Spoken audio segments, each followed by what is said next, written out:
Hello guys and welcome back to What If Civilization Started Over. In the last episode we had the crash of the stock market, the Great Depression affecting a bunch of countries, causing a lot of them to kind of just collapse, such as some of these areas of the Irish country, the Korean claim, just Korea in general, as well as this one right here, which allowed for basically, but this has actually been benefiting the Circle Alliance quite a bit, because as you can see, they now have a very large sphere of influence, and China is becoming quite strong.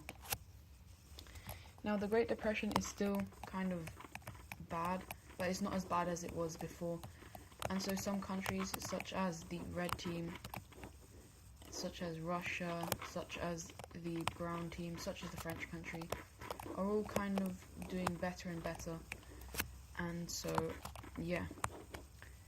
And we also have over here, so we're just going to head into the video where we have the Red Team invading into this country, and the Red Team is now probably number 2, maybe number 3 behind Russia or China.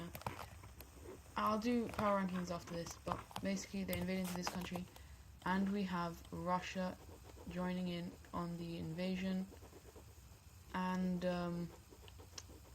the country is so cooked right now. Eventually it is just kind of, yeah, it just dies. And so a peace treaty is going to be formed between Russia and the Red Team. Are there provinces?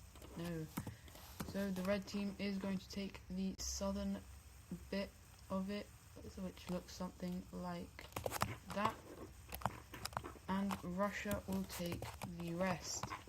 They also take, oh my god, why is it a different color? Anyways, Russia takes all of this, and this then actually marks a very important thing, as we have Russia joining in on the Diamond Alliance. And now the Diamond Alliance has 2 basically main members with the Red Team as well as Russia. But they also have the Libyan country, but yeah, the Libyan country isn't very strong. And the Green country kind of sees this, and they kind of notice we're surrounded by 2 very strong countries who are probably going to try and invade us. And so right after the signing, like a day after the signing of the Russians into the Diamond Alliance, the Lime Team is going to join in on the Triangle Alliance. This is because they don't want to die. This is not looking good for them, as the Red Team is getting ready to come in and invade the country. But luckily for the Green Team, they are in time to join up with the Triangle Alliance, and so that kind of puts these guys off, even though right now, if it was just the Triangle Alliance, they're not that strong.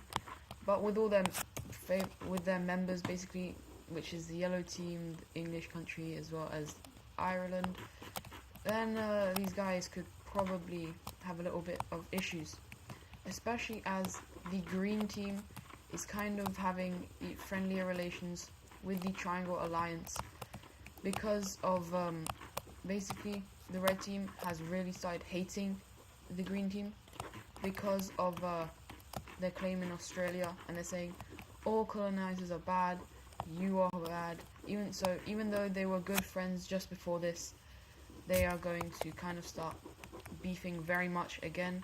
I think, yeah.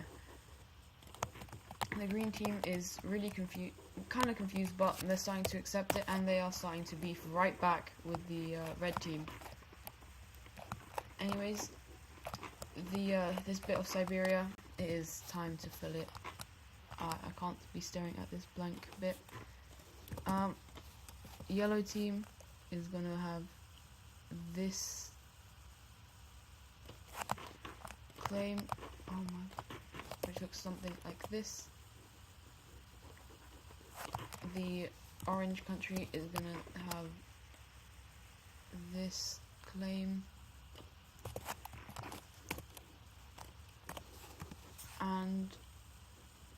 So the final bit is going to go over to the purple democratic country, and now a lot of the world is becoming very closely to being filled in, and in this episode we are actually going to fully fill it in.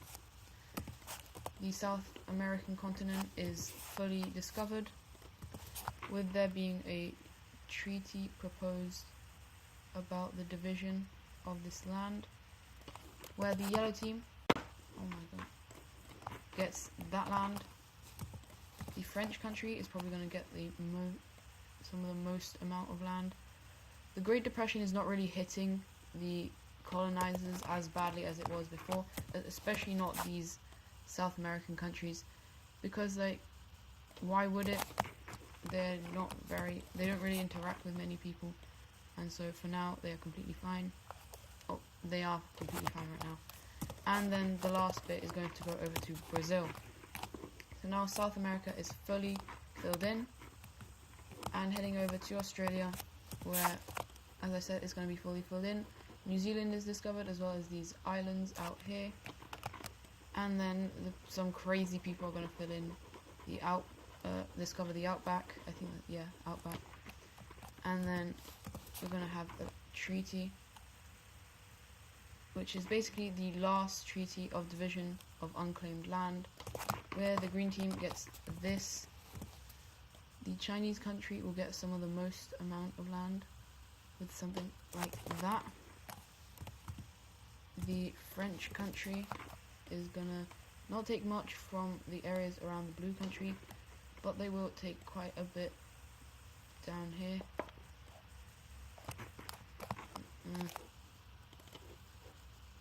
With something like this, maybe a little bit more like that.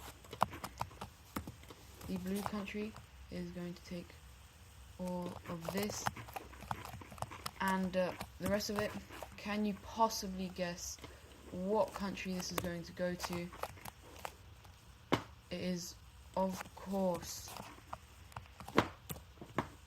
the brown team. They get the remainder of Australia. And now the world, oh, these islands. Some of you are going to go to the brown team, the rest is the Chinese team. The whole world is fully filled in, and the world is looking beautiful. But there aren't a lot of, as you can see, capital cities in the North and South America, in Australia, and inside of Africa. There's 3 independent countries in North America, 2 in South America, 3 in Africa, and 1 in Oceania, which is crazy, or mainly in Australia. And so some countries are once again going to start advocating for the freeing of all of these countries. Obviously the red team, the Russians, and Libya and Morocco are going to start really kind of saying, guys, just leave Africa. And the brown team is getting a bit confused on why the Moroccans are doing this, and they're getting kind of concerned that maybe someone switched them. But so basically what they do is they start sending lots and lots of like help towards the country, and it's starting to seem like they are getting better relations. Oh my god, my thing keeps freezing. Anyways, let's head to Norway, who has just sold Greenland to Ireland, and with this they gain a crazy amount of money. That area was very expensive and very valuable, and yeah, the Norwegians are now pretty rich and they're very happy. Also, inside of Central Europe, the light blue country and the red country decide to just unite under... no. There's a dark... No, I think this... They unite under one country to prevent any invasions by the Russian country, but they don't actually invade them. But it's not very strong, so yeah. But the Russians are now looking around being like, We can't go invading them. Can't invade them. We can't. They're our allies. They're our allies. So the Russians are like, you know what, Finland, you better give us land. And Finland's like, okay, here you go. And the Russians are kind of like, oh, you actually gave it to us, okay. And so instead of invading them, they're going to be like, oh, wow, okay. And so they look over here, looking at countries that they might possibly want to invade, and they start looking at the Syrian country. But the Syrian country is like, please, please, I want to live. And the Russians are going to feel, for some reason, a little bit of sympathy. And so they decide, you know what, I can't be bothered. And so they don't actually invade anyone. The leader really wanted to, but now they've just decided not to. And, yeah. I'm actually now going to let's figure out some economical alliances. As currently in the world, there are only,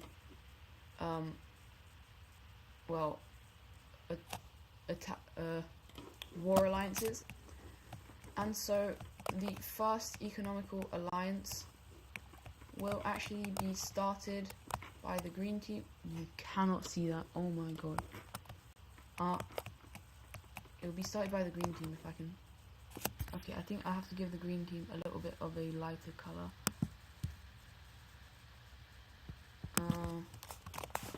Yeah, what if we give them... Yeah, okay, so the green team, that is on the main layer. Whoopsies. The green team is going to start off the Square Economical Alliance. And they ask if anyone wants to join. And they get one member, being this country right here. And yeah, their recruitment strategy wasn't very good. Yeah, no one else wants to join this. It's just the green team in this country right here. But seeing that the green team has made an economical alliance, the red team's like, you know what, maybe we should do that as well. And so they start the Star Economic Alliance, which is going to be on the other side of the capital. And so obviously to join it, we're going to have the Russian country. We're actually going to have this Lime Team country right here. We're going to have Libya. And we're going to have the Italian Union. And so now there are two economical alliances in the world. The Iberian Union is kind of wondering maybe we should do that as well, as they kind of want to do it with the French team, but for now they don't make one yet. And so then the world enters into a very peaceful period. There's no land to scramble over, and the two alliances are not willing really to attack each other. And so the world goes incredibly peaceful for a long time, until over here the fascist Koreans, as we know, and the communist Koreans go to war. The fascists start off very quickly, and the capital is captured. Oh god, the fascists are doing really well. I wonder how this is happening, as they go along all around the coast, and this country just surrenders. Yeah, no. And we're actually gonna not have full annexation by the fascists, which is kind of surprising. But they are going to take quite a bit of land, which looks something like this. And this little country right here, they're doing okay. They're still communist. There's a lot less extreme of communism. Like at this point, it's basically just slightly left-wing democracy. And the fascists, though, yeah, this is not good. This is a very fascist country. And China's kind of concerned, and so they kind of start forcing their alliance and other countries to kind of block it off. But this is just giving the Koreans isolationism, which again isn't very good. And yeah. Anyways, this country right here, yeah, they're a bit too big for them. The government just can't control all of it. And so, okay, that's a large rebellion. Yeah, the blue team, realistically, they can't really do much. They are one of a weak, even though they are very large, they are quite a weak country. And so, yeah, they just decide to let them go because they don't really want to fight a war right now.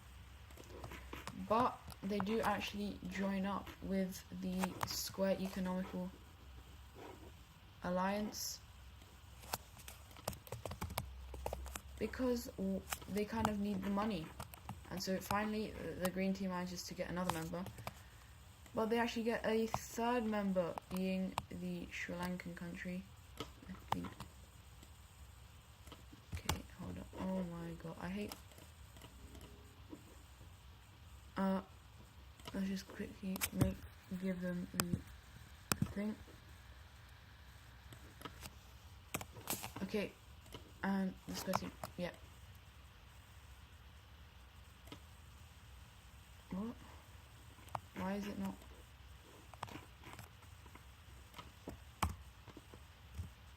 Let's try that again. Yeah, okay. So the Sri Lankan country joins in on the Square Economic Alliance, and so it is really becoming like a Indo-Persian kind of economical alliance. And the green team is happy with how their economic alliance is coming along. Now the red team is seeing this expansion, it's not really expansion, but it's kind of expansion, and they're like, you know what, Russia, let's go invade this country. I don't care. And they start sending troops into the country, as well as the Russians sending troops into the country. And once again, this country realistically has no chance. These are, I'm gonna say, I'll do the power rankings. I didn't do them when I said that I would. Okay, genuinely, I'll do it after this. So this will happen, and yeah, the country just gonna surrender over. And the red team is going to take all of this land for themselves. The Russians will take this land, and all of this will go over to the red team puppet. And yeah, Russia and the red team are very much expanding. But now for power rankings, finally, I'm actually going to do it. Number one, I'm doing it. Number one is obviously Iberia. They have an incredibly large colonial empire, and so yeah. Number two is the red team. Number three is Russia. Number four is China. And this is very self-explanatory. These are the 4 strongest countries in the world. And number 5 is actually going to be the green team. They have actually very quickly crept up into the top 5. They've always been kind of in the top 5. Why does that say 6? Like, nice. Okay. Anyways, number 6 is going to be the French country. Number 7, I'm gonna say it's probably Ireland. Number 8 is England. Does that make sense? Yeah. England. Number 9 is is actually Morocco. They could probably even, these 3 right here, they're all very similar, especially England and Morocco. I'm actually going to say that they're swapped. And number 10 is the northern French country. So that is going to be the top 10 rankings for everything that is military, economy, stability, population, everything like that all together. And so that I've actually run out of time. It's a bit of a long video. So I hope you guys have enjoyed, and I'll see you guys in the next one. Goodbye.